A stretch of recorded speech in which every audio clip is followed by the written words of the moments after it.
everyone নমস্কাৰ সকলোকে মোৰ ইউটিউব চেনেলটিলৈ আপোনালোক সকলোকে স্বাগতম জনাইছোঁ আৰু আজি ৰঙালাও আৰু আলু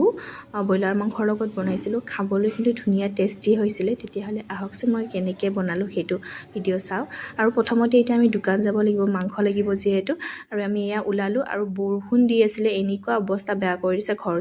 চোতালৰ অৱস্থাই নাই আৰু ইফালে ফুলজোপাও ফুলিছে ইমান আৰু হালি জালি অৱস্থাই নাই বহুত ফুলিছে ডালবিলাক মানে দীঘল হয় মানে মাটিতে লাগু হৈ গৈছে আৰু ইফালে আমি যাব ওলাওতে বাইদেউৰ মই যাব ওলাইছিলোঁ দোকানত কিন্তু আৰু এই বাবু ওলালে সিও যায় হেনো তাকো লগত ল'লোঁ আৰু ইয়াত সকলোকে ওলাই আহিলোঁ আৰু বতৰটো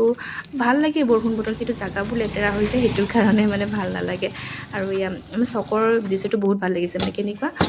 বৰষুণ দি উঠিছে ন আৰু তাতে কিনকিনীয়া বৰষুণ দি আছে সেনেকুৱা বতৰত মানে ভালেই লাগে ওলাই আহি আৰু এই মাংস ল'লোঁ আৰু মোৰ টেইলৰত কিবা কাম আছিলে কাপোৰ চিলাব দিয়া তাতেও সোমাই আহিলোঁ একেবাৰে চকত ওলাই অহা নহয় যে সেইটোৰ কাৰণে কামবিলাক ৰৈ যায় সেইটো কাৰণে এবাৰতে মানে সকলো কাম কৰি যাওঁ বুলি লৈ আহিছোঁ কাপোৰ চিলাবলৈ দিয়া বহুত দিনেই হ'ল দোকানত কিন্তু মই জোখ দিবলৈ কাপোৰ অনা নাছিলোঁ সেইটো কাৰণে আনিলোঁ আৰু সৰু পোৱালীৰ লগত আহিলে আৰু চিপছ চকলেটৰ দোকানত নোসোমাম যে সেইটো কথাই নহয় আৰু সি হেনো চকলেট নাখায় আগেয়ে গৈ ঠাণ্ডাৰ বটলটো হাতত লৈছে আৰু চিপছ লাগে আৰু এইবোৰ লৈ ঘৰলৈ আহিলোঁ আহি পাচলিবোৰ কাটিলোঁ পিঁয়াজো কাটি ল'লোঁ আৰু মাংসবোৰ ভালকৈ ধুই ল'লোঁ আৰু মছলা যি দিম সেইবোৰো মানে বাতি এটাত ওলাই পানীত ঘুটি লৈছোঁ মানে মই এনেকৈ ঘুটি ল'লে দি মানে ভাল পাওঁ সেইটো কাৰণে মানে সহজো হয় সেইটো কাৰণে সকলো বস্তু যোগাৰ কৰি লৈছোঁ আগেই ইয়াত মই মছলা ব্যৱহাৰ কৰিছোঁ ধনিয়া গুড়া গৰম মছলা কাশ্মীৰী মিৰ্চ চিকেন মছলা হালধি আৰু অলপমান বিৰিয়ানী মছলাও দিছিলোঁ মানে বিৰিয়ানী বনাইছিলে নহয় বিৰিয়ানী মছলা আনি থৈ দিয়া আছিলে সেইটোও অলপ দি দিছোঁ কিন্তু বেয়া নহয় দিলে খাবলৈ ভালেই হয় যি মাংস নবনাই কিয় অকণমান বিৰিয়ানী মছলা যদি ঘৰত থাকে দিবচোন ভালেই লাগে খাবলৈ আৰু আদা নহৰু কেঁচা জলকীয়াও খুন্দি লৈছোঁ কেৰাহী পাতি দিলোঁ কেৰাহীটো অলপ গৰম হোৱাৰ পিছত ইয়াতে মিঠাতেল দিম মিঠাতেলটো অলপ বেছিকৈ দিছোঁ মানে ব্ৰইলাৰ মাংসটো তেল নাছিলে তেল থাকিলে বাৰু মই কমকৈ দিওঁ আৰু পিঁয়াজ দিলোঁ পিঁয়াজখিনি অলপমান মানে ব্ৰাউন কালাৰ হোৱালৈকে ভাজি লোৱাৰ পিছতে ইয়াতে আদা নহৰু জলকীয়া খুন্দি থৈ দিয়া সেইখিনি দি দিছোঁ সেইখিনিও অলপ সময় তাৰ কেঁচা গোন্ধটো যোৱাৰ পিছতে ইয়াতে মছলাখিনি দি দিম মছলাখিনি দিয়াৰ পিছত অলপমান পানী দি ধুনীয়াকৈ সিজিবলৈ দিম পিঁয়াজ আৰু জলকীয়া আদা নহৰু মছলাখিনি যাতে ধুনীয়াকৈ গলি যায় সেইখিনি সময়লৈকে অলপমান ভাজি ল'ম তাৰপিছতে ইয়াতে চিকেনখিনি ঢালি দিম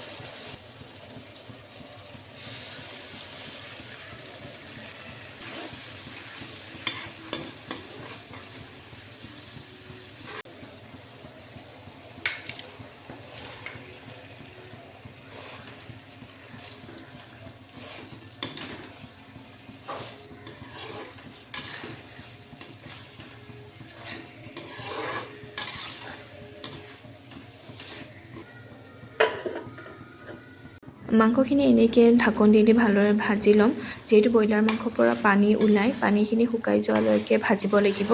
আৰু নিমখ দিয়া হোৱা নাছিলে নহয় নিমখটো দি দিলোঁ আৰু নিমখ দিয়াৰ পিছত কিবা মই ব্ৰইলাৰ মাংসৰ পৰা আৰু পানী ওলাই সেনেকুৱা যেনহে লাগে মোৰ লাগে আৰু পানী ওলাই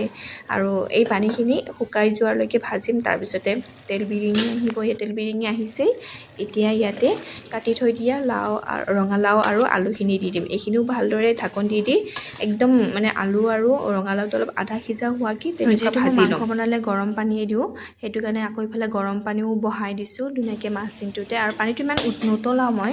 অলপমান বুলবুলা টাইপৰ যে হয় সেইখিনি সময়লৈকে উতলাম আৰু ইফালে ৰঙালাও আলু প্ৰায় আধা সিজা হৈ গৈছে আৰু ৰঙালাওটো সিজিবলৈ বেছি টাইম নালাগে ৰঙালাওটো প্ৰায় সিজিয়ে গৈছে আলুটো অলপমান আধা কেঁচা হৈ আছে এইখিনি সিজাম আৰু পানী পৰা জোল হিচাপতেই দিছোঁ অলপ বেছিকৈ দিছোঁ ৰঙালাও আৰু আলুটো মই ভাঙি দিম মানে এটা দুটা আলু থাকিব আৰু ইফালে ভাতৰ কুকাৰো মানে বহাই দিছোঁ আৰু এয়া আমাৰ আঞ্জা উতল আহিছে ধুনীয়াকৈ আলু আৰু এতিয়া ৰঙালাওখিনি ভাঙি দিছোঁ আৰু চাকি চাইছোঁ ধুনীয়া টেষ্টি হৈছে ৰঙালাওটো অলপমান সোৱাদ আছে আৰু এয়া আমাৰ আঞ্জা হৈ গ'ল ৰেডি আৰু ভাতকেইটাও বাঢ়ি লৈছোঁ ধুনীয়াকৈ